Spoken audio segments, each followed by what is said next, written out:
साथ संगत जी बड़े प्यार से कहना धन निरंकार जी। तो साथ संगत जी दास आज आपको एक साखी सुनाएगा जिसका शीर्षक है गुरु दक्षिणा। साथ संगत जी एक बार एक शिष्य ने विनम्रता पूर्वक अपने गुरु जी से पूछा, गुरु जी कुछ लोग कहते हैं कि जीवन एक संघर्ष है, कुछ अन्य कहते हैं कि जीवन एक खेल है और कुछ जीवन को एक उत्साह की संज्ञा देते हैं, इनमें कौन सही है? गुरु जी ने तत्काल बड़े ही धैर्यपूर्वक उत्तर दिया, उत्तर जिन्हें गुरु नहीं मिला उनके जीवन एक संघर्ष है, जिन्हें गुरु मिल गया उसका जीवन एक खेल है, और जो लोग गुरु द्वारा बताए गए मार्ग पर चलते हैं और लगते हैं मात्र वे ही जीवन का एक उत्साह का नाम देते हैं। यह उत्तर सुनने के बाद भी शिष्य पूरी तरह से संतुष्ट न था। गुरु जी का इसका आभास हो गया। वे कहने लगे, लो तुम्हें इसी संदर्भ में एक कहानी सुनाता हूँ, ध्यान से सुनोगे तो समय ही अपने प्रश्न का उत्तर पा सकोगे।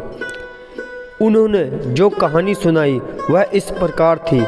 एक बार की बात है कि किसी गुरुकुल में 3 शिष्यों ने अपना अध्ययन संपूर्ण करने के लिए अपने गुरु जी से यह बताने के लिए विनती की उन्हें गुरु दक्षिणा में उनसे क्या चाहिए।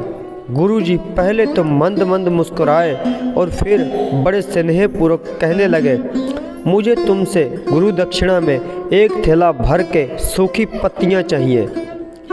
तीनों मन ही मन बहुत प्रसन्न हुए, क्योंकि उन्हें लगा कि वे बड़ी आसानी से अपने गुरु जी की इच्छा पूरी कर सकेंगे।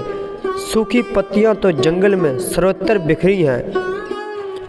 अब वे तीनों शिष्य चलते चलते एक जंगल में पहुंच चुके थे, लेकिन यह देखकर कि वहां पर तो सूखी पत्तियां केवल एक मुट्ठी भर ही थी, उनके आश्चर्य का ठिकाना ना रहा। वे सोच में पड़ गए कि आखिर जंगल में कौन सूखी पत्तियां उठाकर ले गया होगा। इतने में ही उन्हें दूर से आता हुआ कोई किसान दिखाई दिया। वे उसके पास पहुंचकर उनसे विनम्रतापूर्वक याचना करने लगे कि वह उन्हें केवल एक थैला भर कर सूखी पत्तियां दे दे।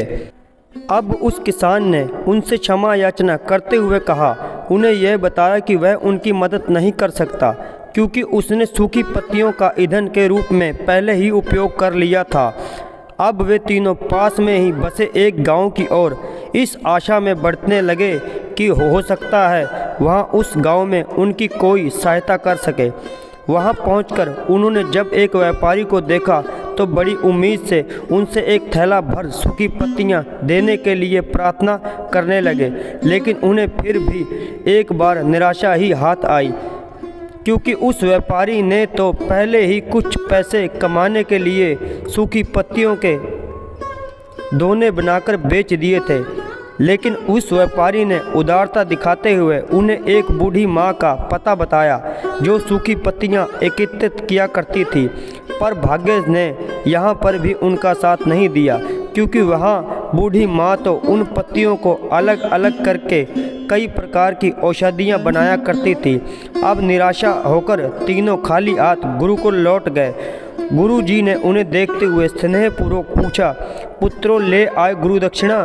तीनों ने सर झुका लिया। गुरु जी द्वारा पूछे जाने पर उनमें से एक शिष्य कहने लगा, गुरुदेव हम आपकी इच्छा पूरी नहीं कर सके। वे उत्साहपूर्वक एक ही स्वर में बोले, जी गुरुजी, जैसी आपकी आज्ञा। हमने सोचा था कि सूखी पत्तियां तो जंगल में सर्वत्र बिखरी ही रहती होंगी, लेकिन बड़े ही आश्चर्य की बात है कि लोग उनका भी कितनी तरह से उपयोग करते हैं। गुरुजी फिर पहले ही की तरह मुस्कुराते हुए प्रेम पूर्वक बोले, निराश क्यों होते हो, प्रसन्न हो जाओ। और यही ज्ञान की सूखी पत्तियां भी व्यर्थ नहीं हुआ करती, बल्कि उनके भी अनेक उपयोग हुआ करते हैं। मुझे गुरु दक्षिणा के रूप में दे दो। तीनों शिष्य गुरु जी को प्रणाम करके खुशी खुशी अपने घर की ओर चले गए।